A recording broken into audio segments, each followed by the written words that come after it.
Assalamualaikum warahmatullahi wabarakatuh. Perkenalkan, nama saya Nur Izzati Hasanah SPD, guru sejarah di SMA Negeri 3 Kandangan, Kabupaten Hulu Sungai Selatan, Provinsi Kalimantan Selatan, sekaligus mahasiswi PPG dalam jabatan kategori 1 di Universitas Patimura. Pada hari ini, hari Kamis, tanggal 6 Oktober 2022, saya akan melaksanakan praktik pembelajaran di kelas 11 dengan mengambil materi Sumpah Pemuda dan Jati Diri Keindonesiaan. Untuk lebih jelasnya, silahkan melihat video yang saya lakukan pada hari ini. Terima kasih. Assalamualaikum warahmatullahi wabarakatuh.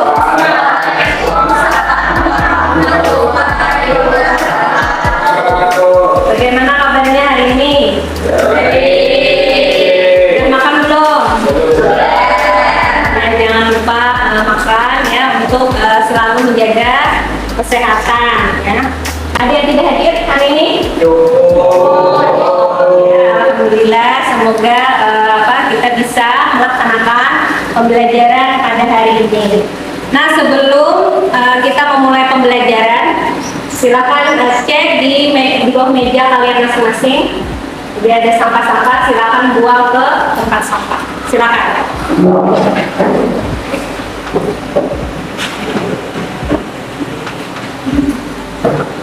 Nah, sebelum memulai pembelajaran, ada baiknya kita berdoa terlebih dahulu. Silakan takbir untuk memimpin. Sebelum memulai pelajaran pada hari ini, marilah kita berdoa. Bismillahirrahmanirrahim.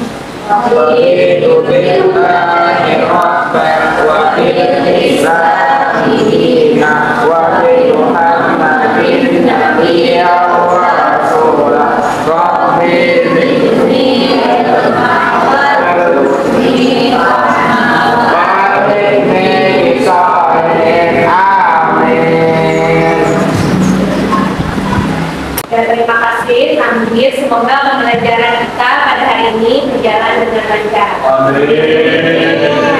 Untuk menumbuhkan semangat nasionalisme, mari kita sama-sama menyanyikan lagu Indonesia Pusaka. Silahkan berdiri.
Nah, kira-kira ada yang masih ingat pelajaran kita pada minggu lalu?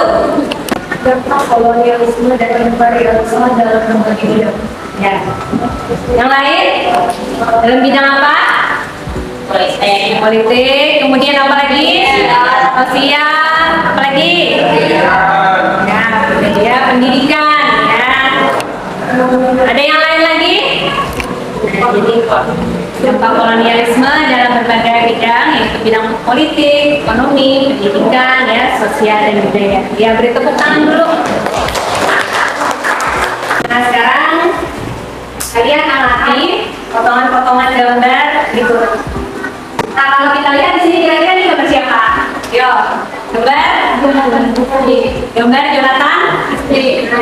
Jonathan Rizky ini salah satu atlet apa kira-kira? Atlet bulu tangkis ya, bulu tangkis. Kemudian, nah kalau yang ini tentang siapa? Iko Uwais. Jadi dia adalah salah satu atlet apa? Yang tahu? Atlet diri ya? Atlet diri, ya berdiri.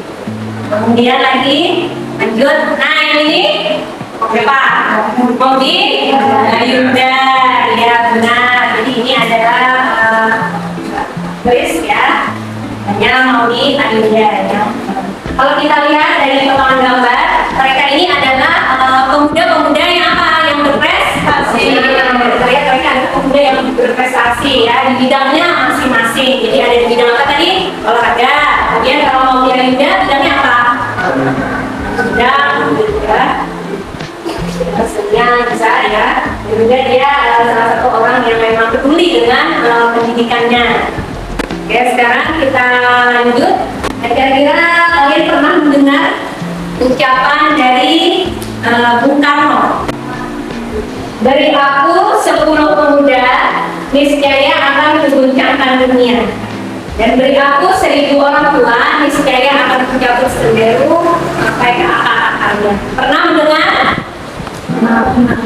Ya, jadi ini adalah salah satu ucapan dari Bung Karno ya. Jadi kalau kita kaitkan dengan gambar tadi ya, kita lihat mereka itu adalah pemuda-pemuda yang berprestasi di bidangnya masing-masing ya. Jadi kalau kita mau melihat bagaimana sebuah bangsa ya, itu bisa kita lihat dari pemuda-pemudanya. Karena kan sekarang banyak pemuda-pemuda yang memang berprestasi mereka lah. Ya dari yang sampai ke luar negeri, mereka yang mengharumkan nama bangsa Indonesia ya. Jadi kalian juga harus semangat belajar ya, karena sekolah itu penting ya. Jadi utamakan pendidikan.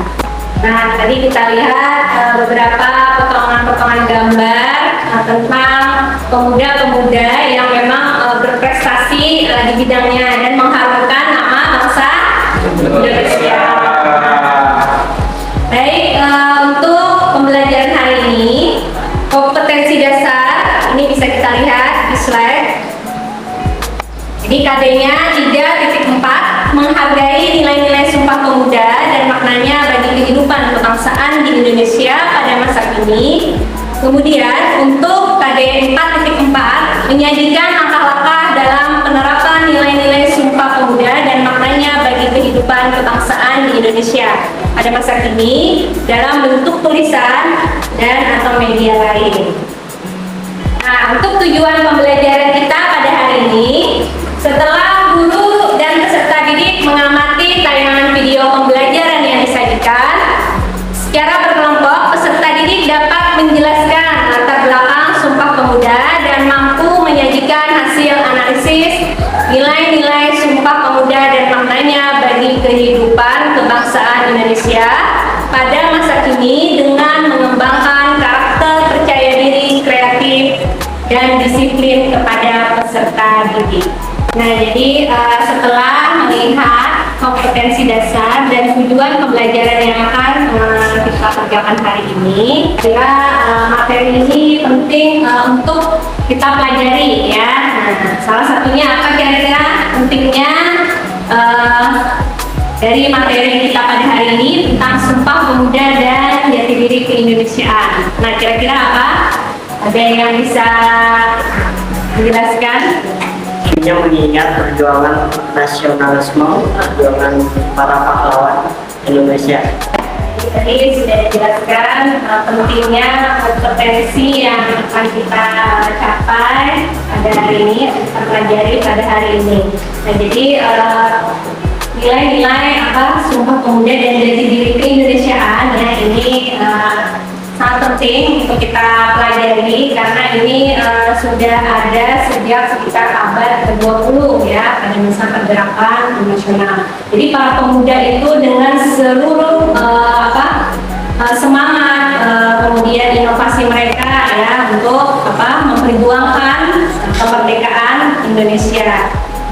Ya, jadi sudah ada sejak abad ke-20 ya, mulai dari terjadinya politik etis ya. Nah, politik etis nanti itu akan berdampak dengan lahirnya golongan apa? Golongan terpelajar ya. Hari ini ya kita akan melakukan diskusi ya. Jadi kelompoknya yang sudah dibagi. Jadi nanti silakan kalian berkelompok dengan teman masing-masing. Jadi nanti kalian akan mendapatkan satu LKPD masing-masing dan ajar masing-masing ya. Kemudian kalian akan menuliskan sebuah kronik. Kronik itu secara berurutan ya kejadiannya.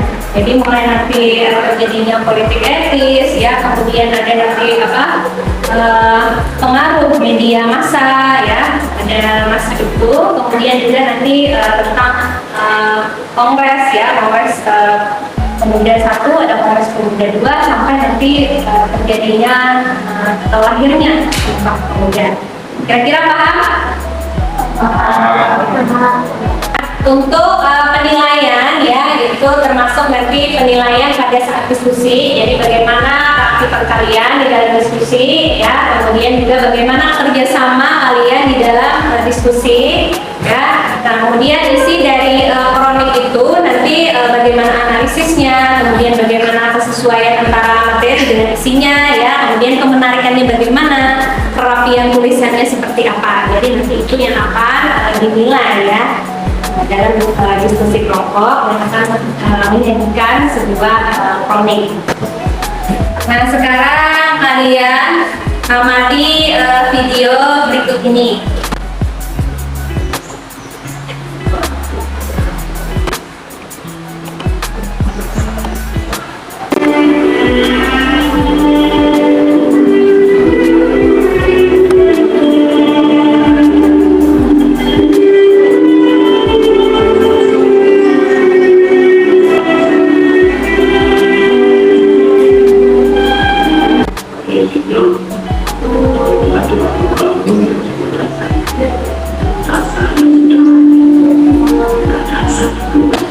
Nah, setelah melihat video pembelajaran yang sudah Ibu tayangkan tadi, nah kira-kira ada yang bisa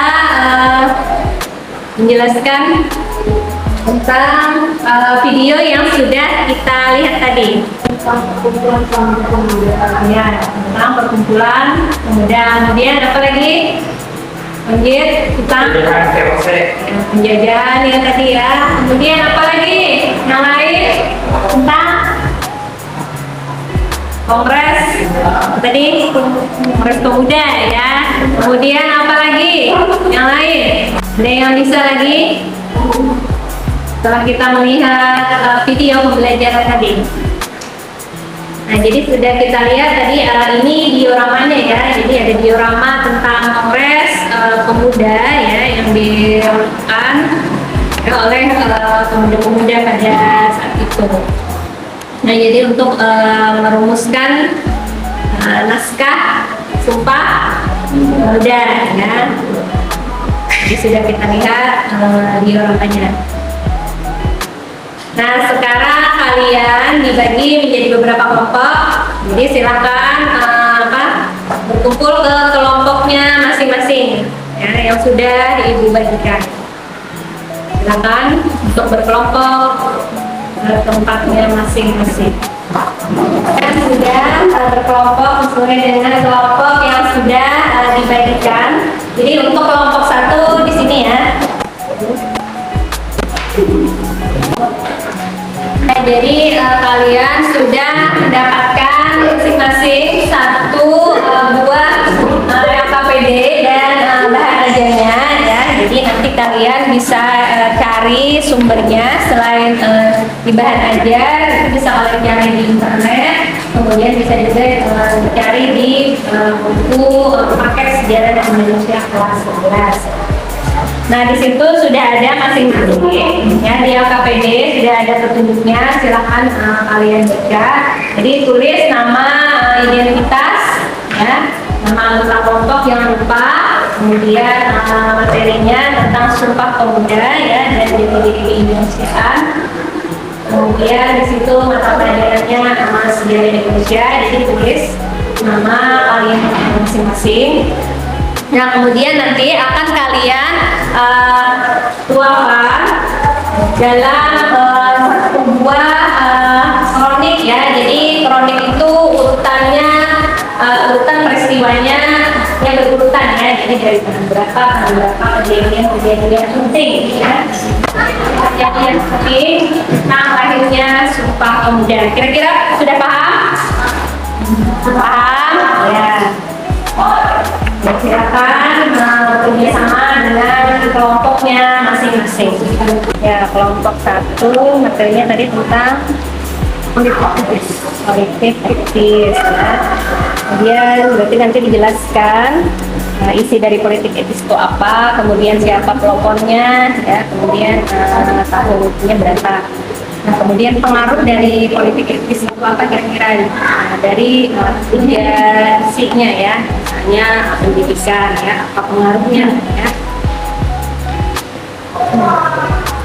Ya, silakan cari di bahan ajar atau bisa di internet ya, di Google Cendekia atau surat tentang politik etis atau politik balas budi. Untuk kelompok 2 tentang Sumpah Pemuda. peranan pemuda ya pada Kongres Pemuda 1 dan 2 ya. Ya, jadi dijelaskan Kongres Pemuda 1 itu waktunya apa, kemudian siapa saja tokoh-tokohnya ya, kemudian apa hasil dari kongres tersebut ya. Kemudian sama juga dengan Kongres Pemuda 2 ya, siapa-siapa saja tokohnya, kemudian hasil dari kongres tersebut kira-kira apa ya, cara berurutan ya, jangan terbolak-balik kurun waktunya. Untuk kelompok 3 materinya tadi tentang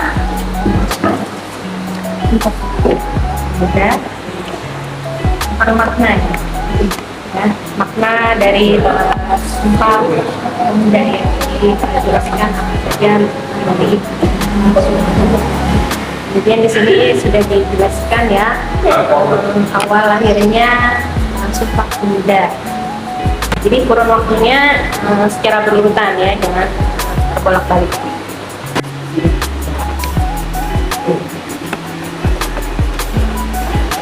Gimana kelompok 3 ada kesulitan mesin?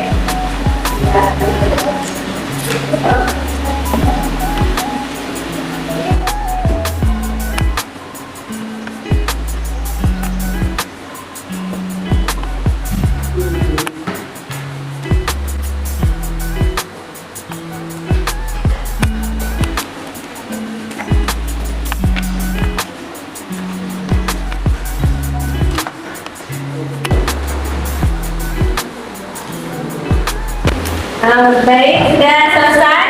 Sudah, berarti kita siap untuk presentasi ya.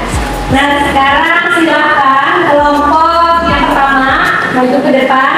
Untuk kelompok yang lain silakan perhatikan ya, karena ada penilaiannya. Silakan untuk kelompok 1 maju ke depan. Assalamualaikum warahmatullahi wabarakatuh. Kami dari kelompok 1 akan menjelaskan hasil diskusi kami. Anggota kelompok kami adalah saya sendiri, Fadila Rasyel, Muhammad Rianur, Abdul Halim, dan Hermansyah. Kelompok kami mendapatkan tema tentang politik etis atau politik balas budi. Politik etis adalah kebijakan balas budi yang dibuat dan itu menjadi salah satu jalan atas eksploitasi yang dilakukan pemerintah Belanda. Politik etis ini terbagi menjadi 3. Yang pertama adalah imigrasi. Di dalam program ini, pemerintah Belanda melakukan beberapa pembangunan aktivitas. Pembangunan tersebut digunakan untuk mengejar kesehatan rakyat. Yang kedua adalah migrasi, yaitu mengajak rakyat untuk bergerak migrasi sehingga terjadi keseimbangan penduduk. Dan yang terakhir adalah pendidikan. Bangsa Indonesia melalui kongres di bidang pendidikan sekolah dilakukan oleh DKIS. Pada golongan tertentu, pada bangsa Indonesia boleh belajar perguruan tinggi, kemudian melahirkan golongan intelektual atau belajar. Selanjutnya akan dijelaskan oleh teman-teman saya. Lahirnya Sumpah Pemuda pada 17 September 1901, Ratu Wilhelmina secara resmi mengenalkan politik etis sebagai kebijakan baru di Indonesia. Tersebut menunjukkan melalui 3 program utamanya, yaitu imigrasi dan edukasi. Untuk melaksanakan program itu, pemerintah Belanda menunjuk Alexander Indebroek. Itulah tadi hasil presentasi kami. Apakah ada yang ingin tanyakan? Saya ingin bertanya, perkenalkan nama saya Aulia Putri dari kelompok 3. Pertanyaan saya adalah, mengapa pemerintah Hindia Belanda melaksanakan kebijakan politik etis? Bagaimana dampaknya terhadap masyarakat Hindia Belanda? Jelaskan jawaban kamu dan berikan bukti-buktinya yang hingga saat ini masih dapat dijumpai dalam kehidupan sehari-hari. Terima kasih. Terima kasih atas pertanyaannya. Kami akan menjawab pertanyaan dari Saudara Aulia.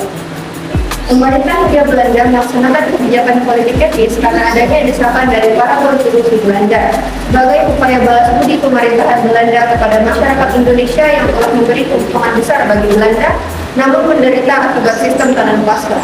Dampaknya terhadap masyarakat Hindia Belanda adalah dibangunnya sekolah dan infrastruktur seperti jalan dan irigasi, dan munculnya kalangan terdidik Indonesia yang mendapat pendidikan Eropa. Bukti-buktinya yang hingga saat ini masih dapat dijumpai dalam kehidupan sehari-hari adalah saluran irigasi serta kampus-kampus yang dibuat Belanda. Misalnya adalah kampus Sofia yang menjadi cikal bakal Universitas Indonesia. Apakah ada lagi yang ingin ditanyakan?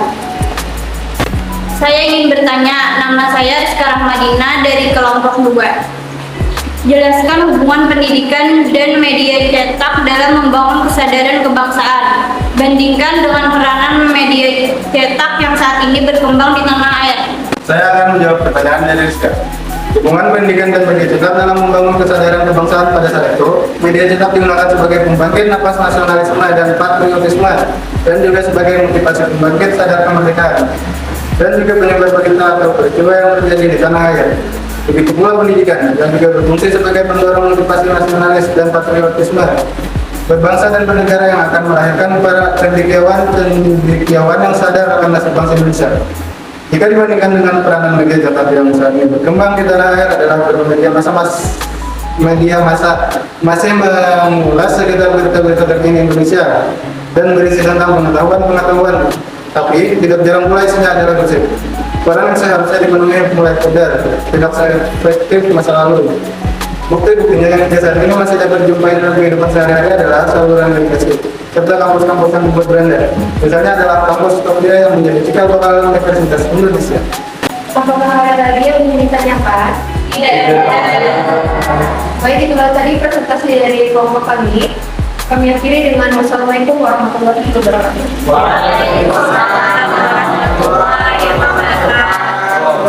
Ya, kita beri aplaus dulu untuk kelompok. Ya, demikian tadi presentasi dari kelompok 1 yang membahas tentang politik etis ya, dan pengaruhnya ya. Kemudian kita lanjutkan kelompok 2 untuk maju ke depan. Silakan kelompok 2. Assalamualaikum warahmatullahi wabarakatuh.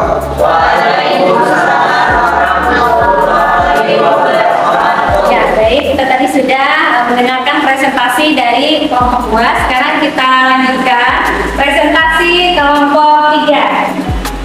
Assalamualaikum warahmatullahi wabarakatuh. Waalaikumsalam warahmatullahi wabarakatuh. Nah, baik anak-anak tadi sudah menyelesaikan kronik ya, kronik sederhana.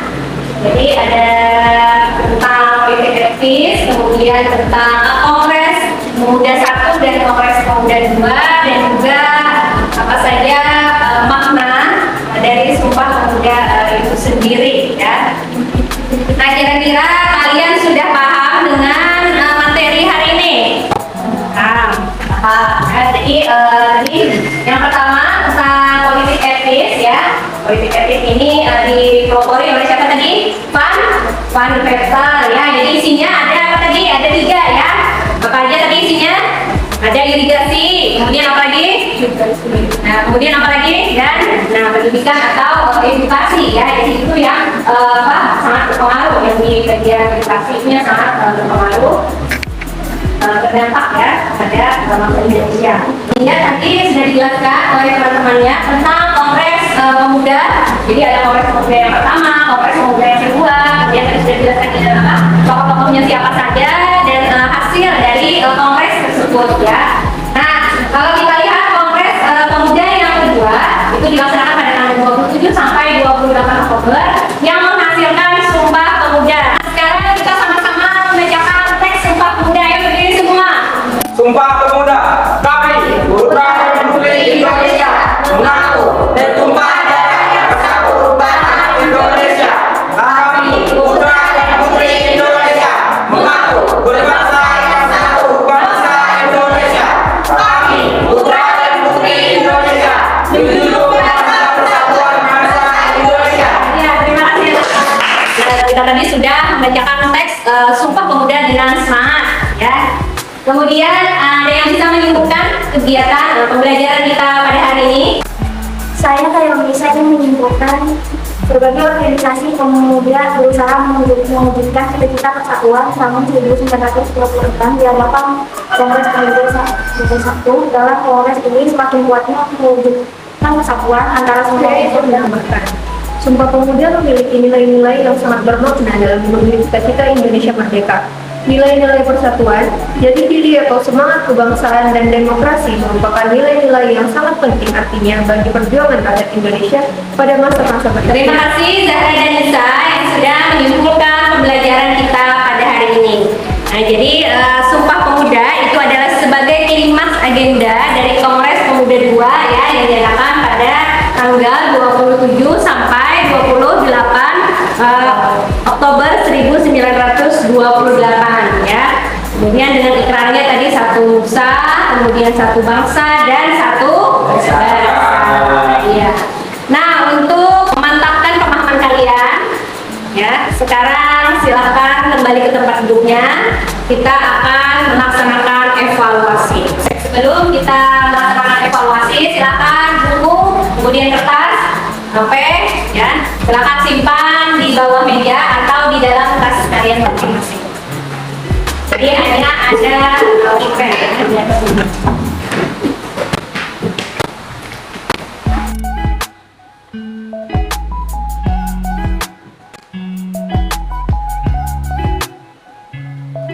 Baik, sudah selesai? Nah, ya, silakan ditukar dengan temannya di belakang.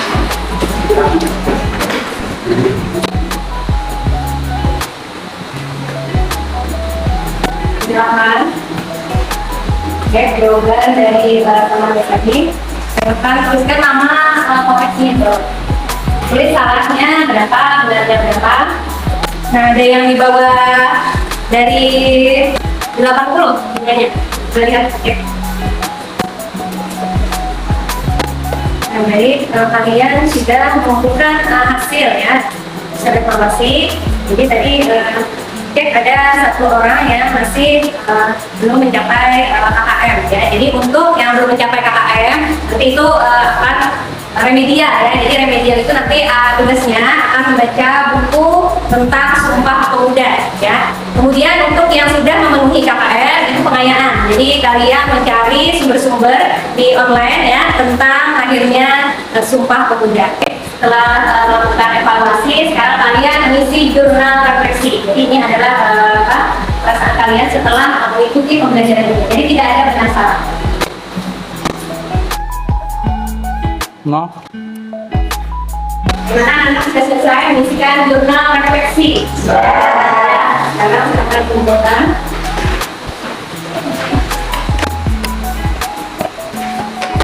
Baik, anak sudah memberikan jurnal refleksi kegiatan pembelajaran pada hari ini ya. Jadi ini sebagai perbaikan untuk pembelajaran yang berikutnya. Nah, untuk pelajaran hari ini sudah berakhir.